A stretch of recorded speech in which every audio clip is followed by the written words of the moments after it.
deu 5 minutos. Eu vou só pedir para o Matheus aqui começar a gravar. E a gente já vai começar, tá bom? Bom, vou me apresentar de novo. Prazer, sou a Giovana. Eu estou no terceiro semestre de Direito da Unisal. Eu faço noturno, então talvez alguns de vocês não tenham me visto ainda na faculdade, apesar de eu ter ido nas ambas as salas conversar com vocês. Mas eu espero que essa monitoria seja bem enriquecedora para vocês e que vocês consigam entender tudo que eu vou passar para vocês. Desculpa, hoje eu estou um pouco rouca, então talvez seja um pouco mais difícil, mas eu espero que vocês consigam entender tudo. Qualquer dúvida é só me perguntar, mandar mensagem. Parece que teve um probleminha com o chat, por isso que não está habilitando. Mas se tiverem dúvidas, é só mandar no WhatsApp ou qualquer momento abrir o microfone e me interromper, tá bom? Acho que todo mundo está conseguindo me escutar e a câmera está direito, espero. E o material vai ser fornecido para vocês, acho que já explicaram para vocês nas outras monitorias, mas vai ser sempre fornecido para vocês num drive compartilhado com todo mundo, então vocês vão ter acesso a esse material. Além desse material que eu estou compartilhando na tela com vocês, a gente vai ter também um slide com perguntas. Então, a gente vai, durante as aulas, responder algumas perguntas. Nessa aula eu separei uma pergunta só, porque eu não tive muito tempo de preparar essa aula, mas essa pergunta foi uma pergunta que a Luzia utilizou na prova dela do ano passado. Então, acho que já vai ter vocês já vão conseguir ter uma ideia de como as perguntas que a Luzia costuma fazer nas provas. E eu também, durante as explicações, eu vou dando alguns exemplos práticos que ela costuma cobrar nas provas, para vocês também já terem uma ideia, tá bom? Então, a gente vai começar falando sobre juspuniente. Eu decidi fazer desse jeito porque eu achei que é um jeito que a matéria aparece em cima e a gente tem como se fosse vários tipos de mapas mentais para vocês baterem o olho e lembrarem da matéria. Aqui em cima tem o conceito, a explicação, e aqui embaixo a gente já tem a matéria, ela mesma resumida como se fosse um mapa mental. Eu estou aqui do lado com o código aberto para eu... Eu tô aqui lado com o código aberto, assim eu consigo ir lendo os artigos para vocês. Mas vamos começar falando de juspuniente. Vocês tiveram essa matéria com a Luzia já. E juspuniente é a prerrogativa do Estado de poder punir e também de definir esses crimes. Então, as penas, elas precisam ter definição no Código Penal ou na Constituição Federal. As penas, elas existem algumas proibitivas, ou seja, se o Estado é proibido de aplicar essas penas, então ele não tem direito de usá-las, e isso é estabelecido na Constituição Federal. Vocês provavelmente não viram quais são as penas proibitivas e também não viram todos os crimes, é óbvio, porque vocês vão ver isso conforme as matérias vão seguindo. Mas o que é importante vocês saberem é que o Estado, ele tem essa prerrogativa de definir as condutas que são criminosas. Então, ele, no seu Código Penal, estabeleceu todas as condutas que eles estabelecem como criminosas. E alguns princípios constitucionais, eles nos lembram que essa prerrogativa do Estado é muito importante. Por exemplo, o princípio da legalidade e da anterioridade, que diz que não há crime se não há lei penal anterior que o estabeleça. Então, se não existe na lei penal uma lei que estabeleça o crime, então não existe crime. Não podemos julgar e nem aplicar uma pena se não existe uma combinação dessa pena e nem se existe uma lei penal anterior que estabeleça ela. Então, espero que tenha ficado claro o princípio da legalidade, da anterioridade. A Maria Lúcia vai explicar um pouco mais a fundo hoje à noite, mas também se vocês tiverem alguma dúvida agora sobre esses dois princípios, eles são dois princípios que aparecem tanto na Constituição Federal quanto no Código Penal, no seu artigo 1º. Se vocês quiserem depois, eu consigo descer, que também está nesse documento, e ele aparece em todas as matérias que vocês tiveram para a prova. Esse documento tem todas, tá bom? Então, vocês já conseguem começar a estudar mesmo, porque eu não vou dar todas as matérias hoje, tá bom? Agora a gente vai começar lei penal no tempo. Lei penal no tempo, a gente tem 3 teorias. Essas 3 teorias estabelecem quando o crime é considerado cometido, ou seja, qual é o momento da conduta. Qual é o momento da conduta, não, desculpa. Qual é o momento em que o crime foi cometido mesmo. E isso é muito importante para a lei penal. Por que isso é muito importante para a lei penal? Vocês já estudaram o princípio da retroatividade da lei penal. A lei penal, ela retroage para beneficiar o réu. Como a lei penal retroage para beneficiar o réu, é muito importante vocês saberem quando o crime é cometido. Por que é importante vocês saberem quando o crime é cometido? Porque se o crime é cometido na vigência da lei anterior e a lei anterior é mais benéfica que a lei nova, então a pena ou o benefício da lei anterior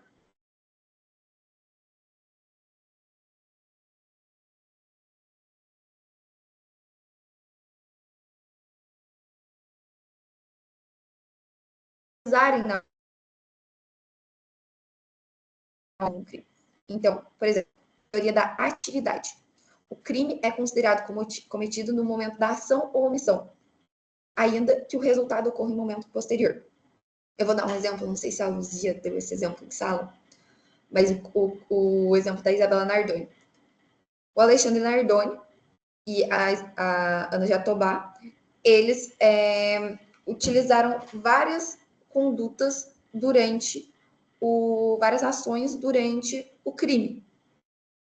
Mas o crime, ele só se consumou no hospital, porque ela só morreu no hospital. Ela morreu no mesmo dia. Entretanto, existem alguns crimes que a pessoa demora algum tempo para morrer. Por exemplo, do homicídio. Se a pessoa demora um pouco para morrer e a lei ela troca de vigência e a gente usa a teoria do resultado, por exemplo, a lei, por exemplo, se ela for menos benéfica e a lei nova entrar em vigor, o resultado ele diz que a gente vai só aplicar a lei nova, porque se a lei nova entrou em vigor no momento em que a teoria do resultado, ou seja, o crime se consumou no momento do resultado, ou seja, no momento que a Isabela Nardoni morreu, vamos supor que a Isabela Nardoni tenha morrido, sei lá, 3 dias depois, e 3 dias depois tenha acontecido uma nova lei que era mais benéfica para o réu. Só que essa lei não alcança ele. Então, é muito importante vocês saberem qual lei aplicar, e por isso a teoria do resultado e a teoria da atividade são tão importantes. Porque se eles tinham cometido o crime numa lei penal mais benéfica na teoria da atividade, e na teoria do resultado a lei era menos benéfica, então a lei mais benéfica, que era da vigência anterior, ela continua valendo, mas em teoria do resultado ela não continua valendo. Eu não sei se ficou claro, mas eu vou explicar um pouquinho melhor a teoria da atividade e a teoria do resultado. Alguém tem alguma dúvida por enquanto?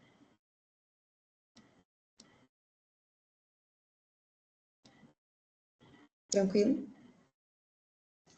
Eu vou considerar que sim, tá bom? Então, isso está disposto no artigo 4º do Código Penal.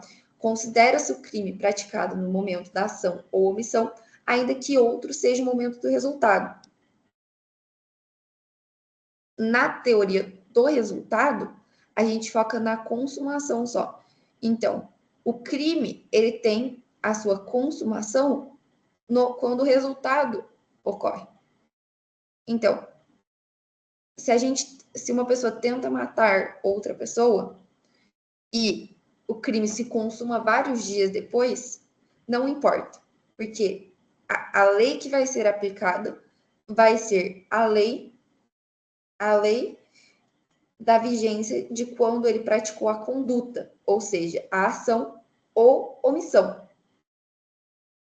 A teoria da ubiquidade ou mista é que o crime ocorreu em ambos, na ação ou omissão e no resultado.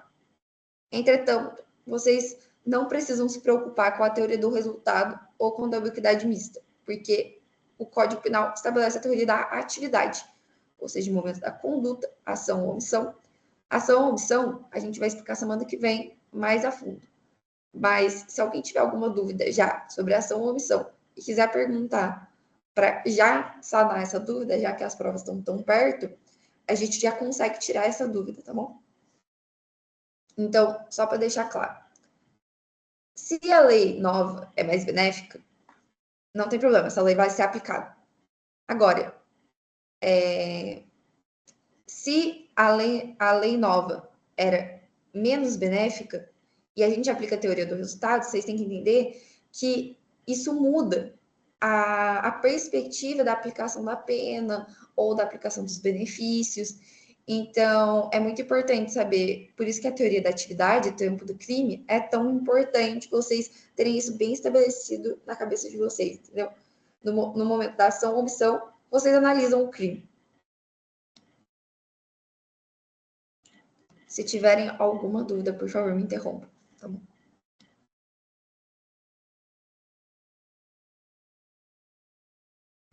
Eu acho que para essa questão eu tenho uma perguntinha. Foi isso? Eu tenho. Vocês já. Uma pergunta: vocês preferem fazer que eu explique toda a matéria e depois no final eu vejo a pergunta que eu separei aqui com vocês? Ou vocês preferem que eu pare assim agora e dê a pergunta para vocês, porque vocês já estão com a matéria assim na cabeça, e volte depois para o documento? O que vocês preferem?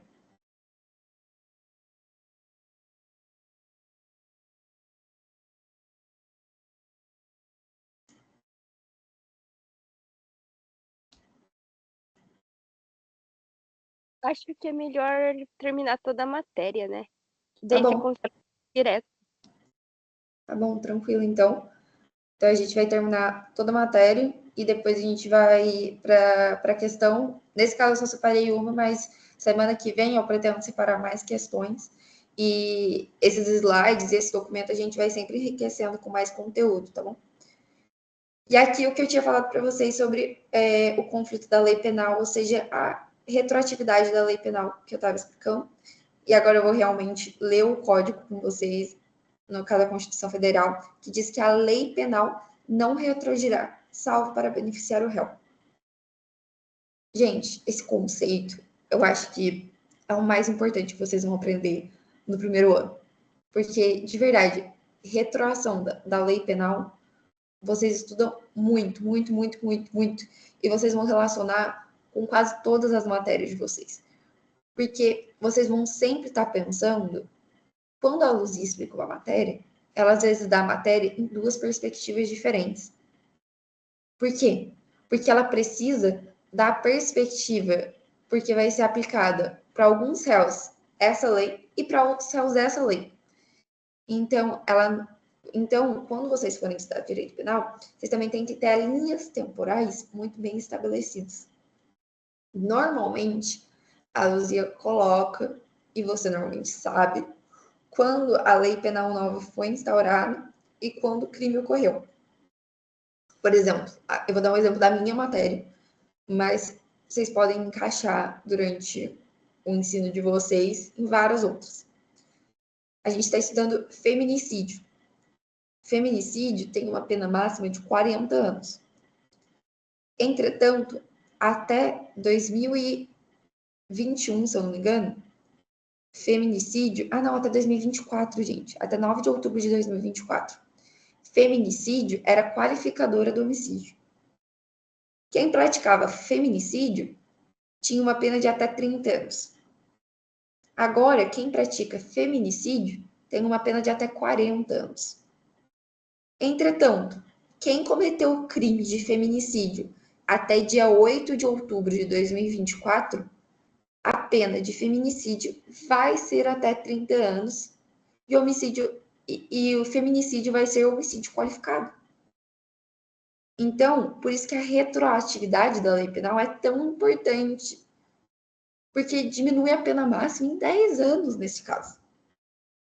Então, é um princípio da lei penal que vocês têm que ter muito certinho na cabeça de vocês, vocês têm que pensar bastante. Agora, quando a gente estudar agora conflitos da lei penal também, quando a gente fala de abolir crimes, novato legis, são conceitos que estão juntos com a lei penal, que também são muito importantes, porque vocês vão estudando as matérias, vocês vão falar, ali ocorreu novato legis impédios, ali ocorreu novato legis in melius.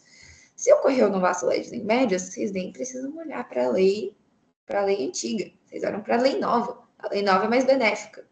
Eu sei que muita gente pode achar injusto, mas é estabelecido na nossa Constituição Federal que a lei mais benéfica, ela retroage para beneficiar o réu. A Luzia, ela defende muito esse princípio, eu acredito que ela tenha falado em sala, que esse princípio está muito certo, existem discussões sobre isso, certo? Mas é importante vocês entenderem que a lei penal, ela retroage para beneficiar o réu, porque se o réu, se o Estado decide que a lei penal é severa demais, então quer dizer que os outros foram punidos muito severamente. Então, essa lei retroage para beneficiá-los. E se um réu cometeu um crime numa lei penal mais benéfica e a lei piora, ele cometeu o crime acreditando que ia ser aplicada a pena da anterior, e não a lei penal mais grave. Ou seja, quem cometeu o feminicídio no dia 8 de outubro acreditava que ia receber uma pena de até 30 anos. Quem cometeu em 9 de outubro já sabia que a pena ia ser de 40 anos. Agora, se a lei penal não retroagiria, se a lei penal retroagiria até para fatos mais graves, então essa pessoa receberia uma pena de 40 anos, sendo que ela cometeu na vigência de uma pena de 30 anos. Eu não sei se ficou claro, ou precisa que eu dê mais exemplos.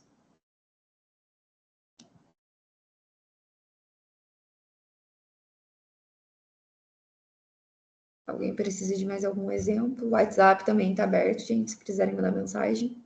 Vou até abrindo aqui para ver se alguém mandou alguma coisa.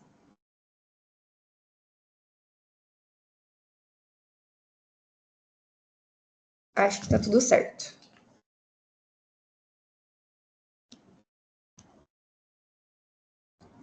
Outra coisa que eu não me lembro se eu falei, e que é importante falar também, e se vocês precisarem, eu posso adicionar isso no resumo, é a competência da aplicação da lei penal.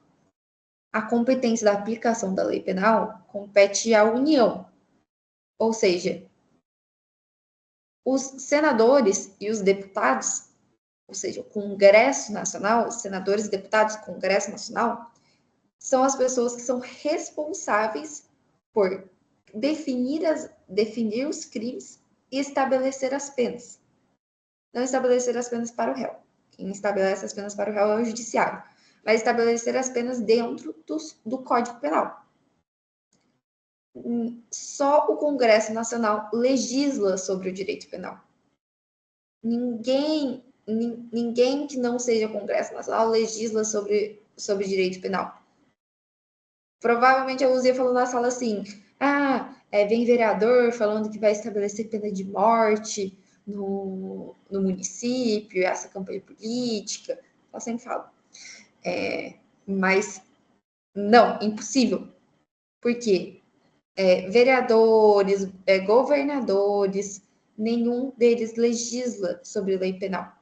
Eles legislam sobre leis municipais, ou seja, leis de trânsito, PROCON, eles legislam sobre esse tipo de leis mais específicas para a cidade, que não são competência da União. A competência da União é legislar para o país.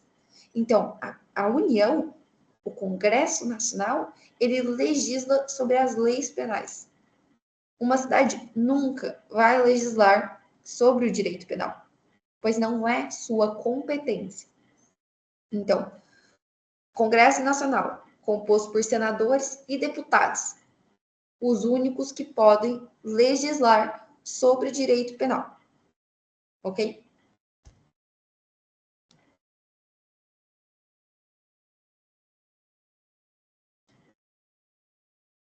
Agora a gente tem uma matéria que eu gosto muito dessa matéria e durante o aprendizado de vocês, vocês vão sempre lembrar, por enquanto, que vocês estão tendo essas matérias, por exemplo, eu tive feminicídio, e você sempre lembra, assim, dessa matéria, porque vai conectando as matérias. Eu cheguei a falar isso, acho que no primeiro AN noturno, que as matérias, elas se conectam muito. E quando você começa a fazer essa lógica do direito penal, de juntar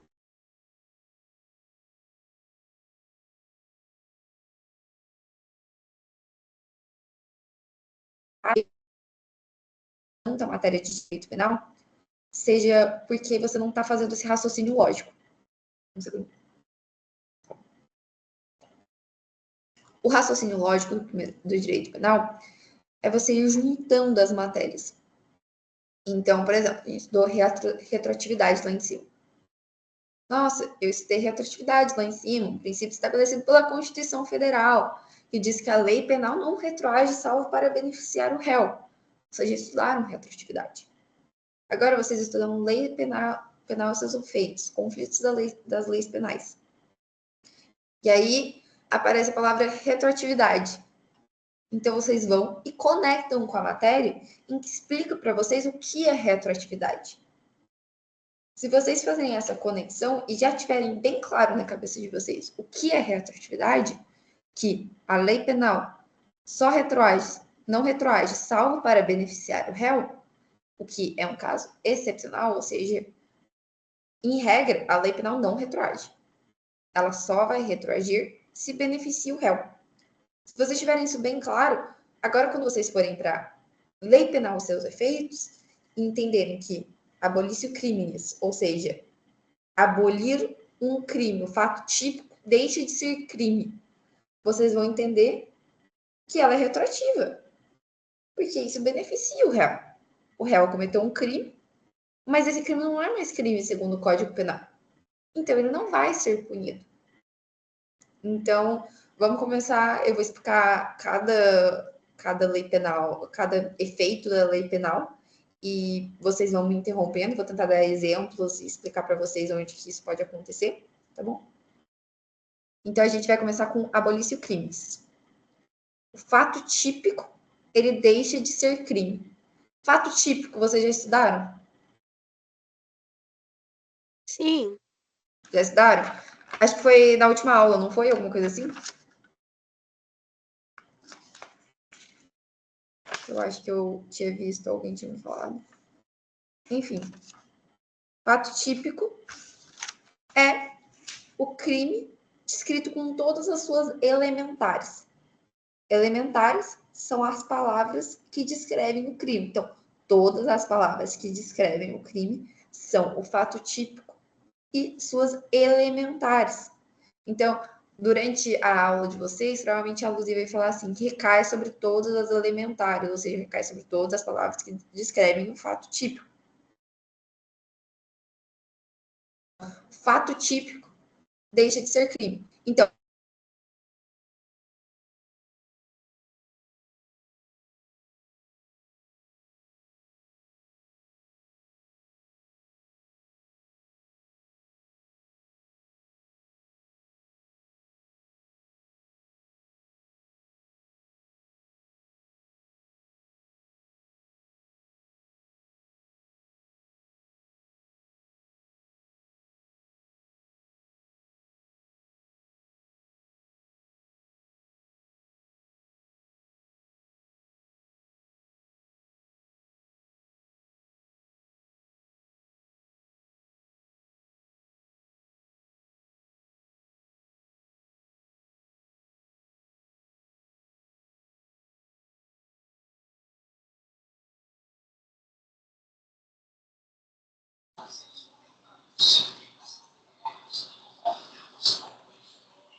Giovana,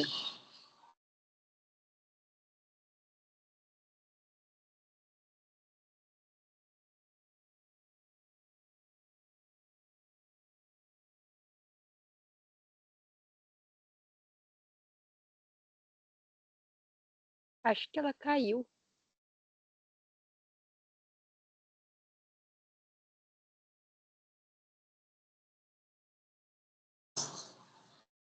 Alguém tá me ouvindo aí? Sim,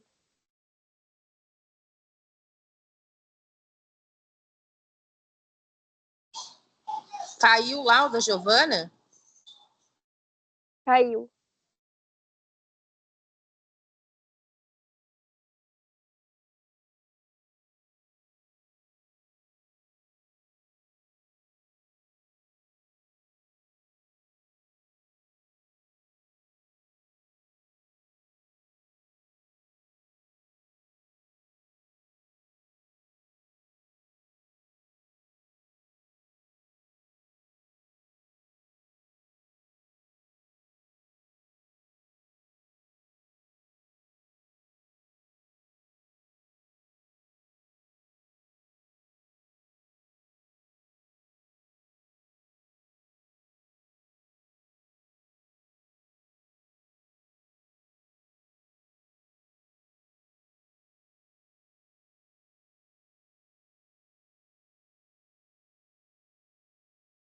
Alguém tá me ouvindo aqui?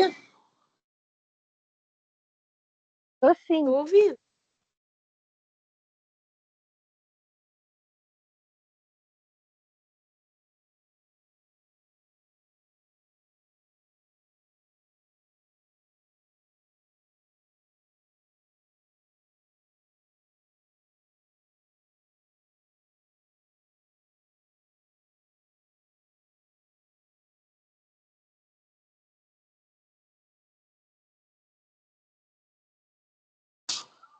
Maria Júlia, você conseguiu falar com a Giovana? Ela acho que ela mandou no WhatsApp ali. Ela falou que a internet dela caiu, mas que ela já vai voltar, pelo que parece.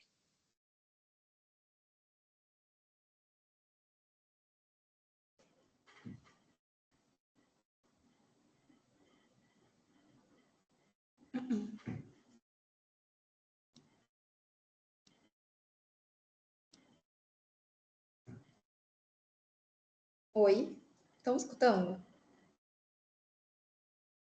Sim, Gente, me desculpe, minha internet caiu. Aconteceu do nada. Giovana, eu tô te ouvindo. Oi? Sou eu, a Joana. Eu tô te ouvindo agora. Tá me ouvindo? Nossa, gente, minha internet caiu do nada. Tipo assim, eu só tenho um ping. Aí eu tava falando super empolgada e do nada a internet caiu. Desculpem. Imagina, tranquilo. Tá, ó. Vou compartilhar aqui a tela de novo. Alguém. Até onde vocês me escutaram? Alguém lembra? Giovana, deixa eu te falar. Quando você começou a aula, a segunda, como é que fala? Que você mostrou lá. Depois, se você puder só voltar, só para eu anotar, por favor. Claro! Eu tiro um print. Onde? Aqui, lei penal? Isso aí. Isso aí, ó. De qualquer jeito, gente, vocês vão receber. Não sei se você estava aqui na chamada quando eu falei. Esse material vocês vão receber. Então, tudo que eu apresentar para vocês aqui na monitoria, vocês vão receber absolutamente tudo, tá bom? Tá, joia. Não vou. Qualquer coisa também a mais que vocês precisarem, a gente consegue. Eu também deixei, sei lá, um tempinho reservado para a gente conversar, talvez, sobre um pouco o estudo e como vocês costumam estudar. Assim, eu posso dar dicas se vocês quiserem e se vocês tiverem alguma dúvida sobre os estudos, eu consigo. Joana, você tirou print? Quer que eu... Tirei. Então, vou prosseguir aqui. Alguém sabe onde eu parei? Ou posso voltar, tipo, direto para explicar a boliche de crimes? Eu acho que você parou, foi antes da... Agora eu não me lembro. Caiu rapidinho, eu não vi. Eu acho que eu estava explicando que fato típico, né? Isso. Eu já tinha explicado que era fato típico, certo? Tá. Isso mesmo. Então, eu vou continuar desse ponto. Então, fato típico. O crime descrito em todas as suas elementares no Código Penal. Na próxima aula não, porque fato típico não cai na prova de vocês. Mas não na semana que vem, na outra, provavelmente a gente já deve explicar o que é fato típico mais certinho para vocês, explicando exatamente o que a Luzia passa em sala.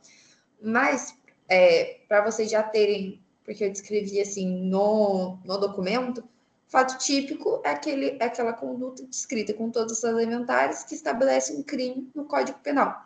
Então, a gente tem o exemplo da despenalização do adultério. Abolir crime. O que eu fiz para entender a lei penal e seus efeitos é sempre correlacionar e traduzir o latim para o português. Então, abolir crimes, abolir crime. Se abole crime. Abolir crime é benéfico para o réu? Claro que é benéfico para o réu. Se não existe crime, não existe pena, não existe, não se pode julgar um crime, não se pode aplicar uma pena se não existe crime. É aquele princípio que a gente tinha tratado anteriormente, lembra? Do jus puniendi, direito de punir. E ele é limitado pelos seus princípios constitucionais, princípio da legalidade, princípio da anterioridade. Não há crime. Não há crime sem que lei penal anterior o defina. E nem pena sem combinação legal. Então, não existe um crime que não está descrito no Código Penal. Ou seja, o fato típico não existe, pois não está com todas as suas elementares descrito no Código Penal. Então, acredito que vocês também entendam desse modo, não faz sentido aplicar um crime que nem no Código Penal está descrito. E também é um princípio constitucional, está estabelecido na Constituição Federal. Então, só voltando aqui para abolir crimes. Então, a gente tem aqui uma citação. Ninguém pode ser punido por fato que a lei posterior deixa de considerar crime, cessando em virtude dela a execução e os efeitos penais da sentença condenatória, artigo 2º, parágrafo único do Código Penal. Então, o Código Penal estabelece: ninguém pode ser punido por fato ou lei posterior que deixe de ser considerado crime, pois ele já foi, não é mais crime. Então, os efeitos penais da sentença condenatória também deixam de existir. Então, se existe alguém, por exemplo, preso por adultério, essa pessoa vai ser solta imediatamente, pois o fato típico deixou de ser crime. Não existe pena para crime que não existe.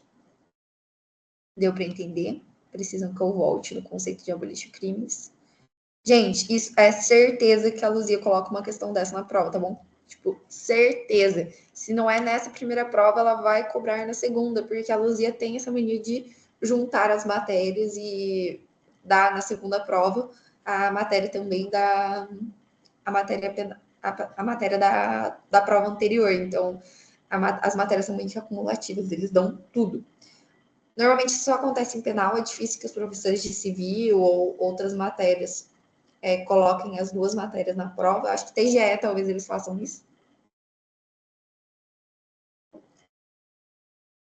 Mas eu acho que esses são conceitos bem fáceis, mas é só ter essa questão da retroatividade, é uma questão que vocês têm que ter bem clara na cabeça de vocês para conseguir entender e conseguir raciocinar como essa lei penal vai agir em cada caso concreto, porque a lei penal, ela se analisa em cada caso concreto. Vocês vão ter que olhar para o caso e entender o que aconteceu. Nesse caso concreto, existiu um adultério. Esse adultério não é mais crime segundo o nosso Código Penal, então a lei retroagiu, beneficiou o réu que foi condenado, por exemplo, por adultério, e esse réu vai sair dessa pena, vai sair, se ele estiver preso, vai sair da cadeia, e não vai mais cumprir pena, porque o fato típico deixou de ser crime. Aqui a gente tem novatio legis in meius. Novatio legis in meius. Nova lei melhora. Se a nova lei melhora, ela melhora para o réu. Ela é retroativa. Pois, se a lei penal ela melhora para o réu, qual é o princípio da Constituição? A lei penal não retroage, salvo para beneficiar o réu. Aqui ela beneficia? Sim, porque a pena, por exemplo, reduzida de 10 para 5 anos. A lei penal, ela beneficiou, ela trouxe benefício para o réu. Se um réu foi condenado por um crime que a pena antes era de 10 anos e agora é de 5, a pena dele vai ser só de 5 anos, então. Se alguém está preso, sei lá, 7 anos por adultério, e vamos supor que a pena do adultério diminuiu para 5 anos, essa pessoa vai ser solta, porque ela já cumpriu os 5 anos estabelecidos na lei. Então, artigo 2º caput do Código Penal. A lei posterior, que de qualquer modo favorecer o agente, aplica-se aos fatos anteriores, ainda que decididos por sentença condenatória, transitada em julgado. Aqui a gente tem o princípio da retroatividade explícito na lei. Aplica-se aos fatos anteriores, ainda que decididos por sentença condenatória transitada em julgado. Todo mundo aqui sabe que é transitado em julgado?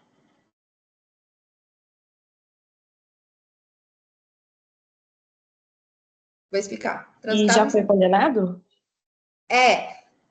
Mas condenado não necessariamente é transitado em julgado. Porque no Brasil, a gente tem o grau de dupla jurisdição. Dupla jurisdição é o réu ter direito a recorrer à decisão. Então, se ele foi condenado por um júri, acredito que todo mundo sabe isso, ele pode recorrer e pedir outro júri para revisarem a sentença dele. Quando o réu esgota todas as possibilidades de recurso que ele tem e a sentença condenatória é definitiva, aí a gente tem o trânsito em julgado. O trânsito em julgado só ocorre após todas as sentenças condenatórias serem esgotadas. Esgotou todos os recursos. Todos os recursos foram esgotados. Ok, então o réu é condenado, transitado em julgado. Eu acho que vocês não estudaram isso, mas você não pode falar que alguém cometeu crime, não pode chamar alguém de criminoso se a pessoa não não foi transitado em julgado. Por mais que eles tenha sido condenado em primeira instância, a pessoa ainda tem a chance de não ser condenada em segunda instância. Então, você só pode falar uma pessoa cometeu um crime caso a sentença tenha sido o julgamento tenha sido transitado. Ok? Então, aqui a gente tem a princípio da retroatividade muito explícito, que mesmo que a condenação já tenha transitado em julgado, ou seja, todos os processos, todas as tentativas de recurso já foram todas esgotadas, a sentença já saiu, é definitiva, o réu já pode estar cumprindo sentença, mesmo assim, quando ocorre novatio legis in mediis, trazendo benefício para o réu, essa lei é aplicada. Agora, novatio legis in pejus. É o contrário da novatio legis in mediis. Nova lei piora. In pejus, piora. A nova lei penal é mais severa. Então, existe um aumento de pena. Aqui, ele dá, por exemplo, é parecido com o exemplo que eu dei do feminicídio, certo? Antes, o feminicídio era um homicídio qualificado, ou seja, de até 30 anos, e agora ele é até 40. E agora passou a ser crime autônomo, ou seja, não é mais qualificadora do homicídio, é um crime autônomo, ou seja, feminicídio, e é até 40 anos. Então, esse princípio da novatio legis in pejus, ele não está descrito na Constituição, na lei penal, no Código Penal. Ele está descrito na Constituição, quando a gente fala aquele princípio da retroatividade da lei penal. A lei penal não retroagirá, salvo para beneficiar o réu. Desculpa, eu sei que eu estou repetindo 20 vezes o mesmo princípio, mas é para vocês entenderem quão importante é esse princípio na hora de vocês estudarem, na hora de vocês analisarem todos os casos concretos.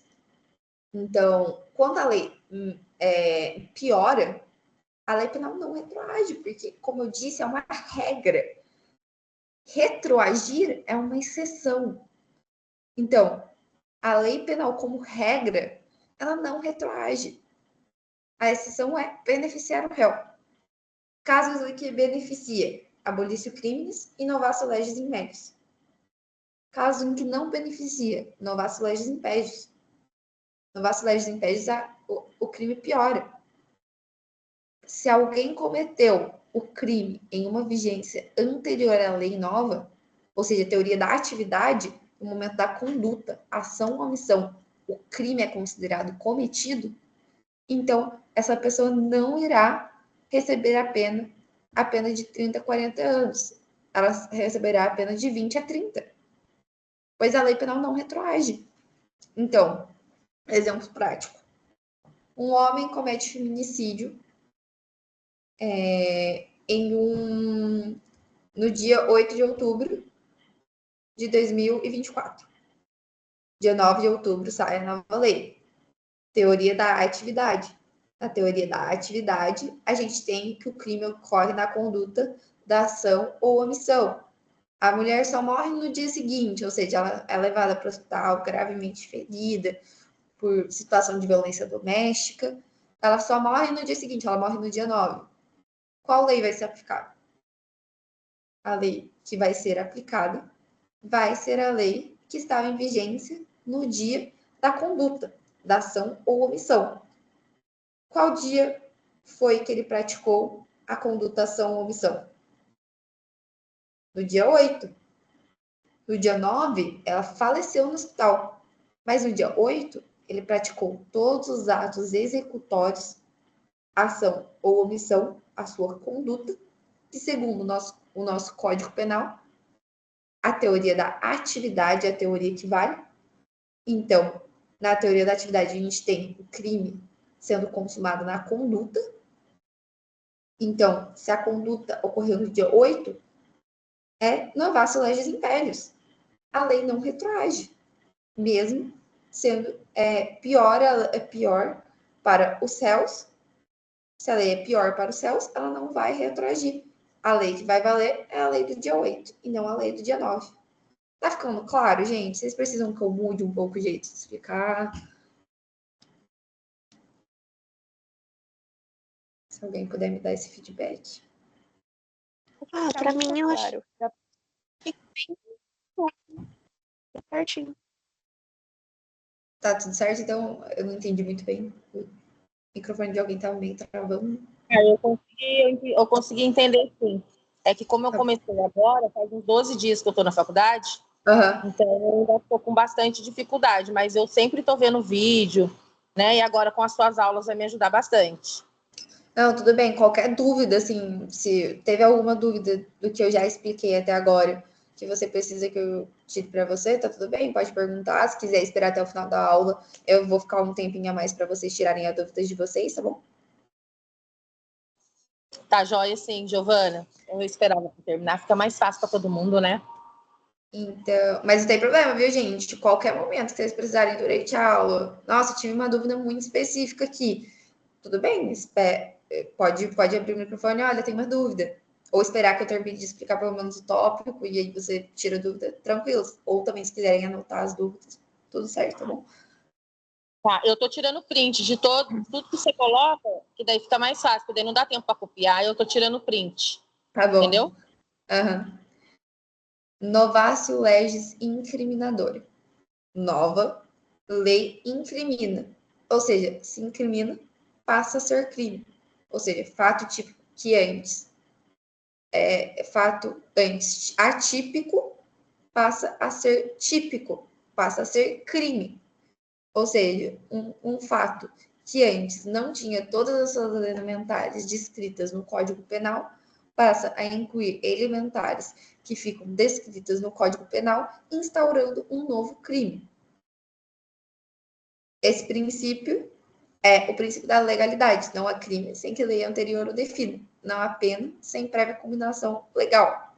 Ele também está disposto no Código Penal, no artigo 1º, e também na Constituição Federal. Para vocês verem como esse artigo de não há crime sem lei anterior que defina e não há pena sem prévia combinação legal é tão importante.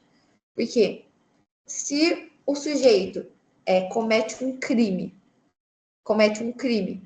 que não era crime, como que ele comete um crime se o crime nem existia? Se não existe nada tipificando o crime no Código Penal. Jus puniendi, direito de punir. Diz que só pode aplicar uma pena se existe um crime que antes a defina. não existe crime que antes defina. A gente trabalha com a teoria da atividade, no momento da conduta. No momento da conduta não existe crime. E a lei penal só pode retroagir para beneficiar o réu. Se a novação legis incriminadora é um fato atípico, passa a ser típico, e a pessoa não tinha como saber que não era crime, ninguém pode alegar desconhecimento da lei penal. Mas nesse caso, quando a pessoa cometeu o crime, esse fato típico nem existia, nem estava tipificado na lei penal. Então, é impossível que alguém seja condenado por um crime que, quando ele praticou a conduta, esse crime não era crime. Então, claro, a lei penal não retroage nesse caso. Então, se uma pessoa cometeu um fato atípico que depois passou a ser típico, para aquela pessoa, o fato ainda vai continuar sendo atípico quando ele praticou a conduta. Se ela voltar a praticar o fato típico, que antes era atípico, agora vai ser típico. Mas até o momento que ela praticou a conduta, ele era atípico. Então, para aquela pessoa, ele vai continuar sendo atípico. Então, o princípio da legalidade é o que define isso. E, como a lei não pode retroagir, então, ninguém pode ser julgado por alguma coisa que, na época em que a pessoa cometeu, não era crime. Então, só para revisar todos os efeitos de mudança na lei penal. Então, a gente tem abolir crimes, um fato típico, um fato atípico. Não, calma. Fato típico passa a ser atípico. Na novação legis incriminadora, o fato que antes era atípico passa a ser típico. Aqui nos esqueminhas, né, nos mapas mentais, tá explicado, gente, de uma maneira um pouco menos técnica. E onde está escrito, está um pouco mais técnico. Por quê? Eu não entendi o que é fato típico, não entendi o que é retroagir, não entendi o que... Então, vocês conseguem ler um pouco esses mapas mentais e já pensar de um jeito mais fácil para analisar sem vocabulário técnico. Não sei se vocês entenderam o que quis dizer. Para realmente, eu não tive tanto tempo de estudar, eu preciso de uma coisa rápida para relembrar o conteúdo, ou preciso de alguma coisa para só... tem gente que é mais visual, né? Então, às vezes, olhando para isso, consegue ver e entender um pouco melhor a matéria. Então, ler, entender o que eu tô querendo dizer, só que de um jeito um pouco mais pessoal, assim, do nosso dia a dia, eu acho que fica um pouco mais fácil para começar a raciocinar a matéria e ter esse raciocínio lógico que eu falei para vocês bastante. Agora, gente, essa parte de explicação mesmo, nossa, vai até aí. Eu vou pegar e vou fazer a questão com vocês sobre teoria da atividade, que caiu na... Nossa, acabei de dar a resposta da questão, ótimo. Tem a pergunta que a Luzia fez na prova dela do ano passado, tá bom? Então, vou compartilhar aqui a tela. É outro slide, tá bom? Esse slide eu combinei com a Maria Lúcia, que é a monitora de tarde, que a gente vai dividir o slide. Então, ela também vai usar esse slide de perguntas e eu também vou usar esse mesmo, para vocês terem todas as perguntas unificadas no mesmo slide, tá bom? Então, as perguntas que a gente tiver, a gente vai colocando aí. E assim vocês conseguem, quando vocês forem fazer, responder. Elas estão com gabarito também, então acho que isso facilita bastante. Vou compartilhar aqui.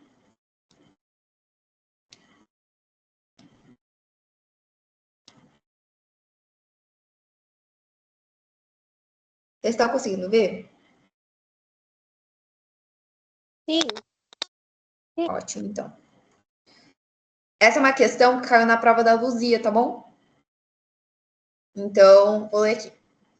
No dia 2/1 de 2018, Luzia, nascida em 3/1 de 2000, realiza disparos de armas de fogo contra Ana, em São Paulo. Ana é levada ao hospital. Após 5 dias, vem a falecer, em virtude exclusivamente das lesões causadas pelos disparos de Luzia. Considerando que Luzia cometeu um homicídio, qual a data que se considera crime praticado que se considera praticado o crime. Fundamente sua resposta. Eu vou deixar um tempo para vocês pensarem como vocês elaborariam essa resposta. Se vocês quiserem escrever e depois alguém quiser mandar no WhatsApp ou quiser ler a resposta, também é bem legal.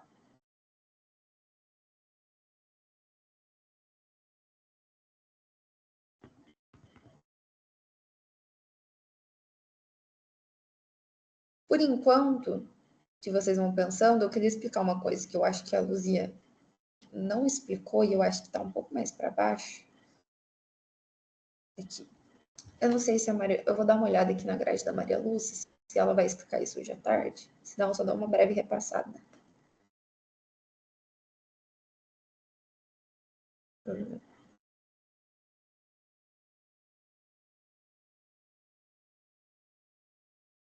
Tá, a Maria Lúcia não vai explicar, então eu vou estar explicando para vocês, tá bom? Quando o menor de 18 anos pratica um fato típico, na verdade, ele não está praticando um crime. Menor de 18 anos nunca pratica crime. Menor de 18 anos pratica ato infracional. Então, se uma pessoa de 17 anos pratica um homicídio, ele não está cometendo crime. Ele está praticando um ato infracional. Então, alguém que tem 17 anos e mata alguém não é criminoso. Ele praticou um ato infracional. O Código Penal acredita, e o Brasil acredita como nação, que o adolescente é vulnerável. Então, existem medidas que podem ser aplicadas para esse adolescente continuar recebendo essas tratativas e continuar sendo melhor para a sociedade, porque o objetivo da pena é ressocialização,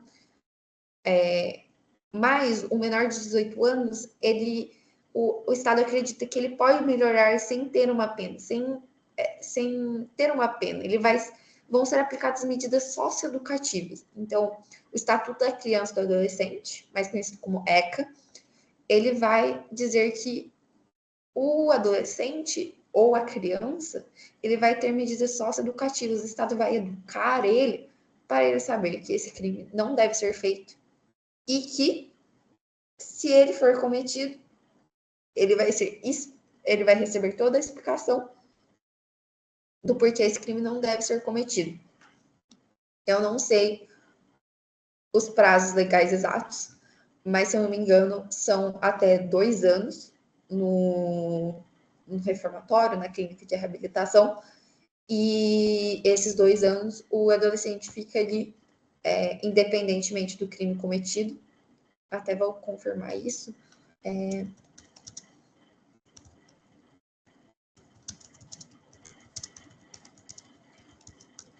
Mas, independentemente do crime cometido, o máximo de tempo que a pessoa pode ficar lá dentro é de 3 anos. Não pode exceder o prazo de 3 anos. Se a pessoa cometeu o crime com 17, ele só pode ficar lá até os 21. Se passar dos 21, ele tem que sair. Então, isso é bem importante para vocês saberem, para vocês nunca falarem que o menor de 18 anos é criminoso. Ele praticou um ato infracional. E aí o ECA, ele diz, são penalmente imputáveis os menores de 18 anos, sujeitos a normas da legislação especial. O artigo 104 do ECA diz, os menores de 18 anos são inimputáveis, sujeitos à medida da previsão dessa lei legal. Outra coisa é que imputável e inimputabilidade. Imputável é quem pode receber uma pena, é quem pode ser imputada, colocada, aplicada a lei penal. Inimputável é quem não pode ser aplicada a lei penal. Então, se os menores... Oi? Você pode repetir o que é imputável e o outro eu esqueci já, gente. Inimputável. Por favor. Imputável é quando a pessoa pode ser imputável é quando a pessoa pode ser aplicada a lei penal. Ou seja, imputável é aquela pessoa plenamente capaz que praticou o crime sabendo que o crime existe e que ele pode ser aplicado contra ele. Então, todos os maiores... Vocês já estudaram capacidade em direito civil, certo? Tá. O imputável é quando a pessoa pode ser julgada, é isso? É quando a lei penal ela pode ser aplicada 100%, né? A lei penal ela pode ser aplicada a essa pessoa. Quando vocês estudam capacidade em direito civil, eu não sei se me ajudem, eu não sei se vocês já estudaram, a capacidade, se a pessoa é incapaz, ou seja, os menores de 18 anos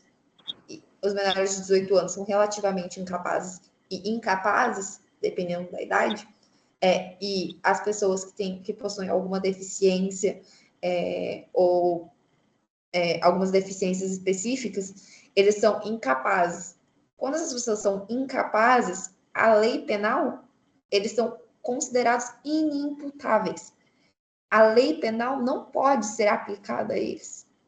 Por quê? Porque eles têm outra disposição na lei que indica o que acontecer. Então, por exemplo, para as pessoas que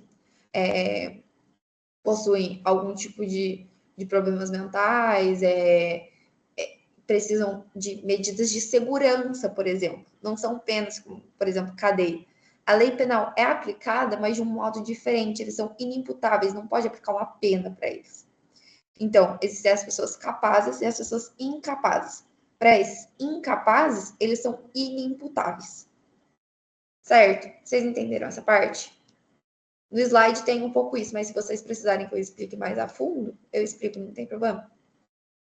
Eu só queria depois que você colocasse lá no WhatsApp essas duas diferenças, né, do imputável e inimputáveis, aí para eu copiar, porque assim, como você tem que falar muito rápido, aí é para pegar melhor.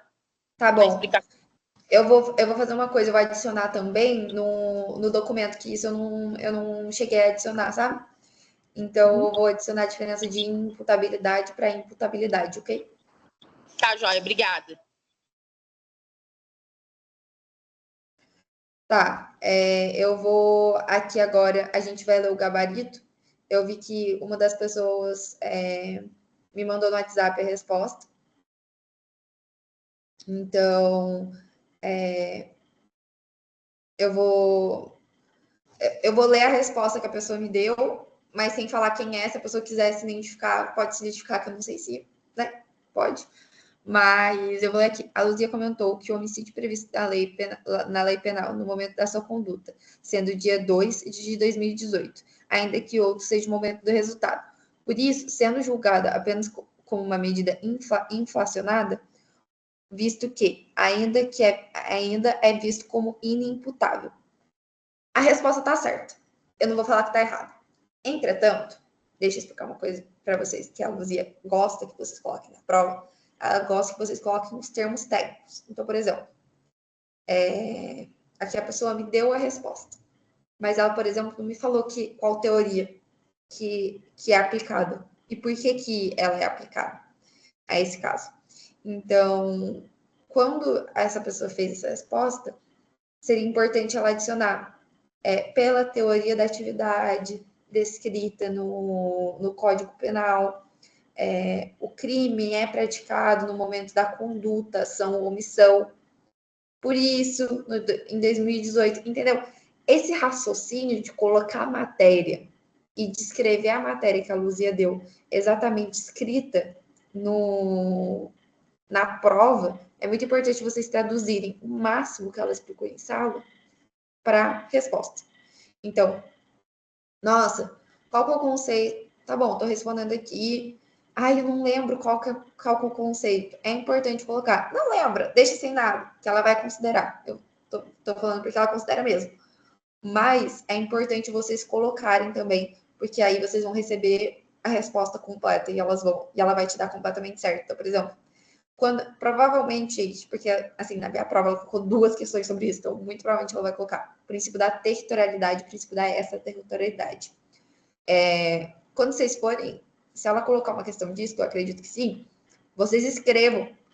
É decorrente do princípio da extraterritorialidade, é decorrente do princípio da territorialidade. Ela vai querer que vocês escrevam. Por mais que vocês expliquem tudo certo, ela vai querer que vocês escrevam qual que é o princípio que você está utilizando.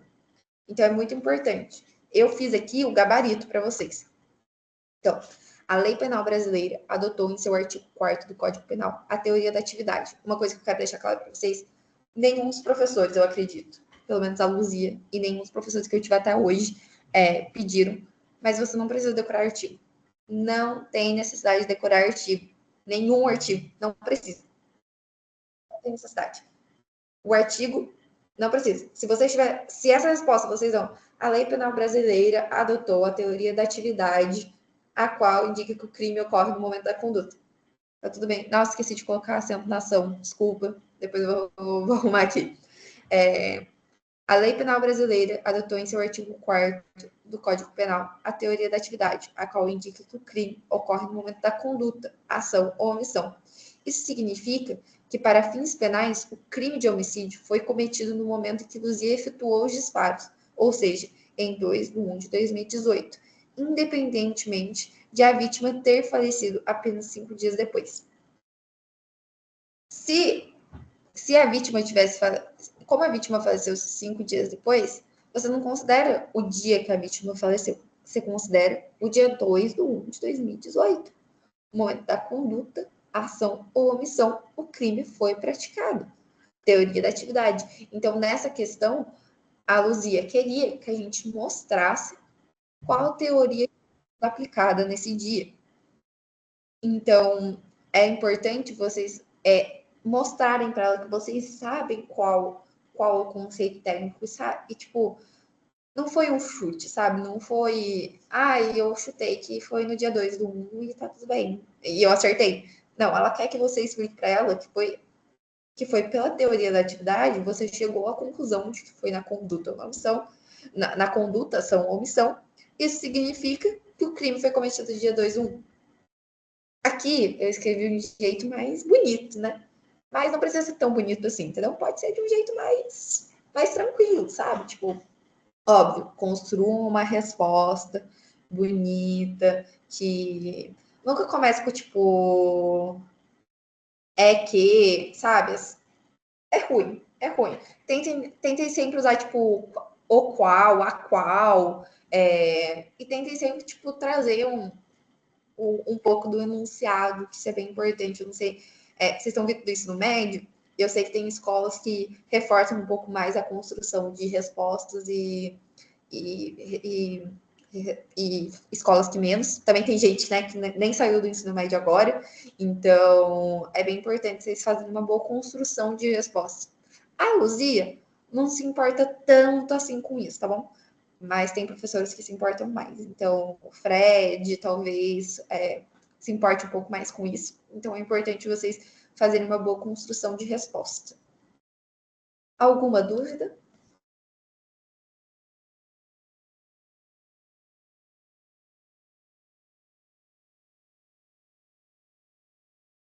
Alguém tem? Não? Bom, não, gente. Tá até aqui, você está explicando bem. Obrigada. Espero que vocês tenham gostado, tá bom? A matéria de hoje foi essa. Hoje estejam presentes, a Maria Lúcia vai dar a monitoria dela às 5, das 4 até as 5. É bem importante vocês participarem, para vocês também terem uma revisão para a prova, é bem legal. Acredito que vocês talvez tenham tido uma visão melhor do que talvez a Luzia pode cobrar em aula. A Maria Lúcia, acredito que ela vai trabalhar outras questões com vocês. Então, vai ajudar bastante vocês a entenderem como vai ser a dinâmica da prova dela. Normalmente, a Luzia sempre coloca um casinho prático e vocês só tem que interpretar o casinho prático. Alguém tem alguma dúvida? Gostaria de que eu explicasse alguma coisa fora da matéria de estudo, ou quiser saber como eu estudo? Se alguém tiver alguma dúvida desse tipo, eu posso responder agora. Mas quem não tiver nenhuma dúvida desse estilo, não quiser escutar a dúvida dos outros, pode sair. A aula terminou por aqui. Muito obrigada. Muito obrigada por participar. Eu espero que vocês tenham entendido. Eu fiquei levemente nervosa, então espero que tenha sido bom para vocês, tá bom? Eu queria saber, sim, Giovana, de como que você estuda, né, para até facilitar, porque igual eu sou uma, né, eu já tenho quase 40 anos e eu tenho um depósito onde eu tomo conta, então a minha dificuldade para estudar é bastante. Eu só estudo de noite, uma meia-noite, 11 horas da noite, é o horário que eu tenho tempo, né? E como vocês jovens ainda têm mais tempo que a gente, né? Apesar de ter os afazeres também, eu acredito que tem mais tempo para a gente. Depois que a gente começar a estudar depois de mais velha, tem mais dificuldade por conta dos afazeres da casa, marido, filho, empresa. Então, eu tomo conta de tudo isso. E se facilitar para mim, como que você me indicaria como estudar, seria bastante importante para mim. Sim. No meu caso, eu trabalho com os meus pais. Eles têm empresa. Então, eu não tenho muito horário para trabalhar. Eu tenho meu horário fixo, que eu trabalho a tarde inteira. Então, eu tenho que estudar bem cedo. Mas acaba que tem vezes que não tem horário. Tem semana que eu não tenho horário. Tem semana que eu vou a semana inteira, de manhã até tarde, e acontece igual você. Eu só tenho noite para estudar. Então, eu vou explicar o jeito que eu estudo. E normalmente eu tenho a manhã livre, então eu pego a manhã inteira para fazer isso. Mas se você se a sua conduta for, tipo assim, bem regradinha, você consegue fazer isso em 1 hora, 2 horas, porque penal até em menos, tá? Penal, tipo, em 1 hora você já estudou. Eu costumo fazer assim. Tem alguns professores que recomendam você estudar a matéria antes. Eu não gosto. Eu gosto de esperar ele dar a matéria para estudar no dia seguinte. Então, o que eu faço? Todas as aulas dos professores, o professor dá aula, no dia seguinte eu já acordo cedo de manhã, tipo, eu acordo 5h45 da manhã, vou na academia, depois volto aqui para casa e começo a estudar. Então, eu chego aqui em casa, eu já começo a estudar e eu abro doutrina. A primeira coisa que eu faço é abrir doutrina. Eu pego a matéria que está escrita no meu caderno, abro a doutrina e começo a ler tudo sobre a matéria que o professor deu na doutrina. Eu grifo a doutrina na minha biblioteca. Gente, a biblioteca virtual é maravilhosa, eu adoro. Eu acho um saco abrir a biblioteca virtual, mas é muito legal a biblioteca virtual, os livros que tem lá. Então, vocês abrem o livro, o livro que a Luzia recomenda é muito bom, é do Victor Eduardo Gonçalves, alguma coisa assim. Alguém sabe qual é a doutrina que ela recomenda? Não sei. Acho que é a do Victor, mas é um livro de capa vermelha. Qualquer coisa depois eu mando para vocês lá no grupo. É o que eu uso, pelo menos. É ótimo. O livro de penal é super resumidinho, porque ele é esquematizado. Por isso que eu falei que é rapidinho vocês lerem. Às vezes, em menos de 1 hora, vocês já fazem. O que eu faço? Eu leio a doutrina e vou grifando as partes que eu acho que são relevantes para o livro. Então, grifo. Porque a doutrina sempre tem coisa a mais que o professor explicou. Então, eu grifo toda a doutrina. Aí, por enquanto que eu vou grifando, eu vou abrir um documento, Word, Docs, qualquer coisa. Eu uso o Google Docs, mas pode ser Word. Você abre o Word e você passa. O que você está lendo da doutrina, você copia e cola. O que você grifou, porque é importante para a matéria, você copia e cola. Então, você joga lá no Word o que você copiou e colou da doutrina. E você vai colocando a matéria da doutrina, copiando e colando. Depois que eu termino a matéria que ela deu no dia, que eu já passei tudo para o Word, porque eu gosto de fazer por enquanto que eu já tô lendo, já vou passando pro Word, porque senão acumula coisa. Passa pro Word, fica um resumo, que não é resumo, é explicação da matéria, enorme. Tudo certo. Depois de ficar esse resumo enorme, no primeiro semestre eu só fazia o resumo grande e eu deixava o resumo grande ali e lia o resumo grande inteiro antes da prova. Hoje em dia eu não faço mais isso. Hoje em dia eu entro no chat GPT, eu pego o meu resumo, e copio mesmo. Eu não gosto de jogar o documento Word, porque eu acho que quando você joga o documento Word no ChatGPT, o ChatGPT não entende o que você quer, não pega toda a matéria. Eu copio o texto. Se der coisa a mais, eu deixo o texto mais curtinho. Normalmente, o ChatGPT escrever aceita umas 3 páginas escritas. Então, você pega umas 3 páginas escritas, copia, cola o texto no ChatGPT. Aí você coloca assim, resumir extensamente em tópicos o texto descrito. 2 pontos. O ChatGPT vai te mandar um resumo maravilhoso, sem mudar as coisas que você escreveu, porque isso é muito importante, gente, porque o ChatGPT é bom para estudar. Mas é bom para estudar quando você sabe a matéria. Quando você não sabe a matéria, o ChatGPT dá muita coisa errada. Tipo assim, outro dia eu fui tentar ver um negócio de feminicídio e literalmente o ChatGPT falou para mim que feminicídio é qualificador. Então, realmente, vocês têm que saber usar o ChatGPT e tem que saber a matéria. Então, mas fazendo desse jeito que eu tô falando para vocês, de colar o texto, o ChatGPT não vai alterar o seu texto. Ele só vai resumir em tópicos o seu texto. Então, eu vou mostrar para vocês, ó. Eu vou mostrar um exemplo, tá bom? Aqui no meu Google. Eu tenho um pouco de dificuldade com o Word, porque eu tô sem computador, vou ter que comprar um para mim, né? Porque o meu queimou para ajudar. Sim. E eu não tô conseguindo o Word pelo celular, é horrível. Literalmente horrível. Vou mostrar de se... Mas você já tentou baixar o Docs do Google? O Docs do Google é melhor para celular. Qual que é o... Você manda para mim? Se você mandar no privado para mim? Manda um oi para mim no privado, assim eu consigo salvar seu contato. Tá joia. Tá bom? Ó, por exemplo, aqui é meu resumo de doutrina. Eu fiz isso baseado na doutrina, copiando e colando. Só copiei e colei, gente. Eu não escrevo nada demais. Eu copio e colo. Então, isso é tudo que aparece em doutrina sobre direito civil na matéria do primeiro semestre. Tá vendo como é um resumo grande? Relativamente grande? Tá. Resumo grande. Eu vou lá no ChatGPT, vou e peço para ele resumir extensamente tópicos. E ele fica assim, em tópicos. Maravilhoso. Na hora que eu vou estudar para a prova, eu só abro isso, entendeu? E aí, se eu tiver dúvida sobre a matéria, tipo, por exemplo, aqui ele dá um resumo, gente. Ele não te explica tudo que está naqueles textão. Mas como ele te dá um resumo, eu falo, eu não lembro direito desse tópico. Eu vou lá, abro meu resumo grande e verifico meu resumo grande.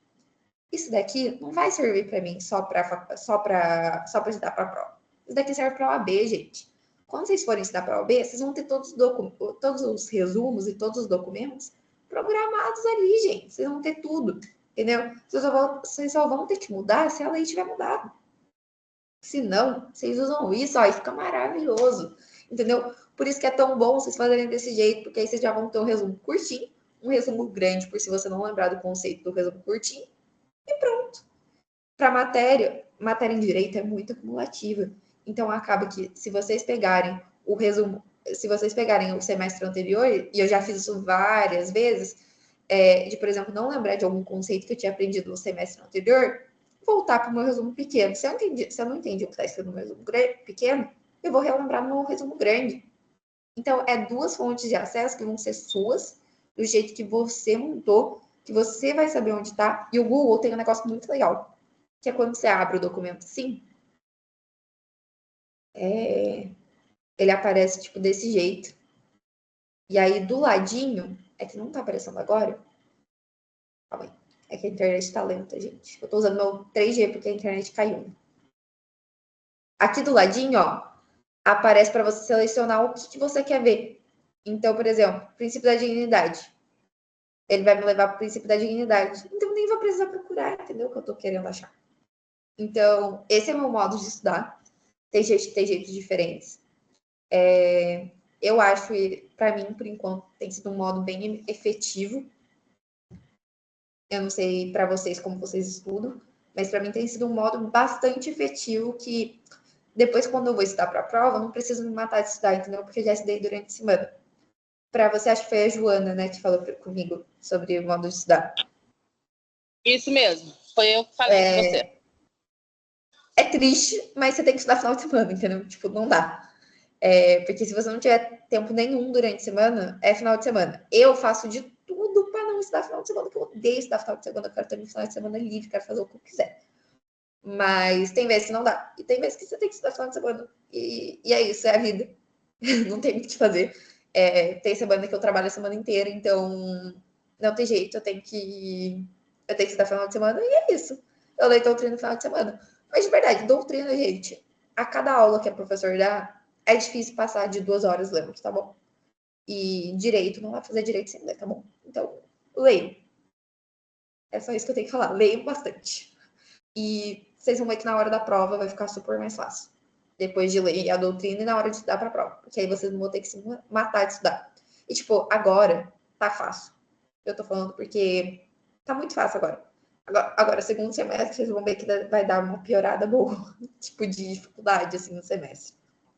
Então, vai ter muito mais matéria em peso, sabe? Tipo, o conteúdo, assim, vai ser muito maior.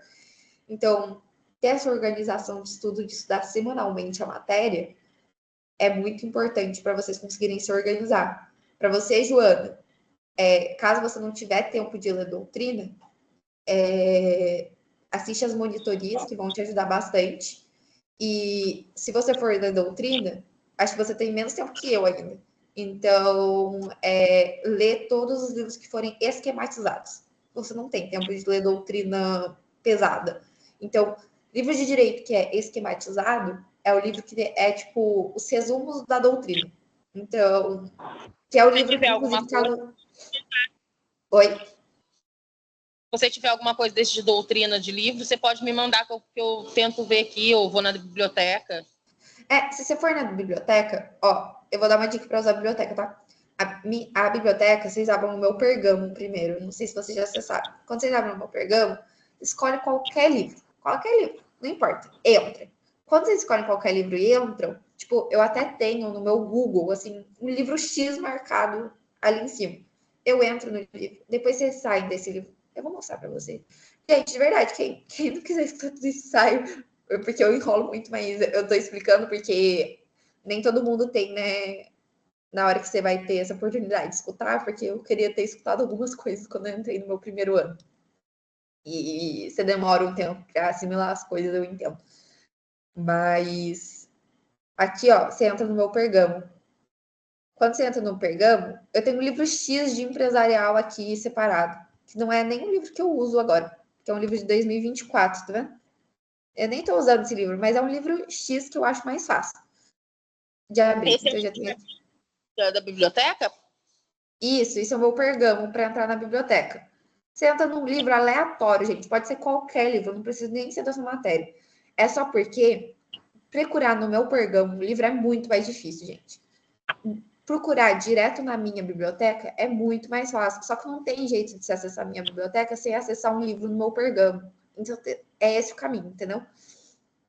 Aí vocês vão entrar aqui, ó, que vai abrir o livro, aí vai abrir o livro X. Vocês vão clicar em voltar. Quando vocês clicam em voltar, ele vai te levar para a minha biblioteca. Manda para mim esse link, por favor. Aí na minha biblioteca... Quer dizer, manda o pergam que você falou. Oi? Pode mandar o nome do... o pergam? Isso? Meu pergamo. Ó, aí, todos os livros que eu já abri. Então, os livros que eu já usei, que eu abri... Ó, o livro que vocês têm que procurar é esse aqui, ó. Se vocês quiserem anotar, Victor Eduardo Rios Gonçalves. Só que eu tô lendo a parte especial, que é a parte da minha matéria. Para vocês é a parte normal, tá bom? Não é parte especial. E aí, ó, vocês vão procurar assim, ó. Direito Penal Esquematizado. 2025, tá bom, gente? Vai aparecer uma infinidade de livros, gente. Mas o que a Luzia normalmente recomenda, e que eu também recomendo, é esse aqui, ó. Mas eu tô vendo se tem o que não é da parte especial, tem que ser da parte normal. Aqui, ó. Esse aqui. Ah, não, esse é especial também. Ó, tá vendo que tem vários desses livros esquematizados? É esses livros que vocês têm que usar, gente. Esses livros, para quem não tem tempo, os livros esquematizados são ótimos. Eu leio doutrina de alguns livros, mas tem livro que eu não tenho tempo de ler inteiro, eu leio esquematizado. E eles são muito bons. Aqui, ó. Eu usava esse, esquematizado parte geral. Só que ele não tá atualizado para 2025 aí. Eu acredito que não tenha tido mudança na lei de 2024 para 2025. Depois eu vou confirmar com a Luzia, para essa parte geral, né? Mas caso tiver, eu vou avisar vocês. Mas acredito que não, tá bom? Deixa eu ver se aparece aqui. Mas daqui, vocês podem procurar todos os links que você quiser, vai achar muito mais fácil, tá bom? Não tem mesmo. Mas não tem. Não tem, mas pode usar esse daqui de 2024. Eu vou confirmar, mas acredito que não tenha problema, tá bom? Porque é mais por princípio e essas coisas não alteram normalmente. Mas é isso. Vocês pegam, vocês abrem esse livro e vocês leem a matéria que ela deu. Eles são curtíssimos. Então, esses livros são ótimos para vocês. Curtíssimos, vocês não pensam que é tipo 2 páginas, tá bom? Curtíssimos, é tipo umas 10, 20 páginas para cada matéria. Mas é tranquilinho, juro. E aí é isso, ali vocês podem procurar qualquer coisa que vocês precisarem. Mas acho que é isso, tipo, não tem muito mais. Tá sendo entregado, eu vou participar agora, Joana. Oi? Oi, não, eu tava falando aqui com meu esposo. Desculpa, esqueci de desligar o microfone. Imagina. Mas enfim, gente, é isso. Você tem outra dúvida, Joana? Não, é só esse mesmo. Eu queria só que você mandasse mesmo o negócio dessa biblioteca que você falou, explicou, anotei aqui. Mas tem mais alguma coisa que eu esqueci agora no momento, quero te perguntar. Você ia me mandar. Eu ia te mandar um oi. É isso. Para eu conseguir te mandar o link da biblioteca. Isso, tá jóia, então. O link da biblioteca. E o sobre imputabilidade e inimputabilidade, eu vou adicionar aqui, tá bom? Ah, tá. Isso mesmo que eu ia falar. Pra você colocar as duas diferenças dos outros. Porque eu tive essa aula, eu consegui ter essa aula, né? Mas como eu perdi muita matéria pelo fato de ter começado dia 10, né, a faculdade, e eu ter entrado agora. Então, para mim, tá sendo um pouco mais desafiador, mas tudo vai dar certo. Tá bom. Tá bom, então tranquilo. Se você precisar de alguma coisa, é só me mandar mensagem, tá bom? Tá bom, obrigada, viu? Bom final de semana. Para você também. Tchau. Tchau.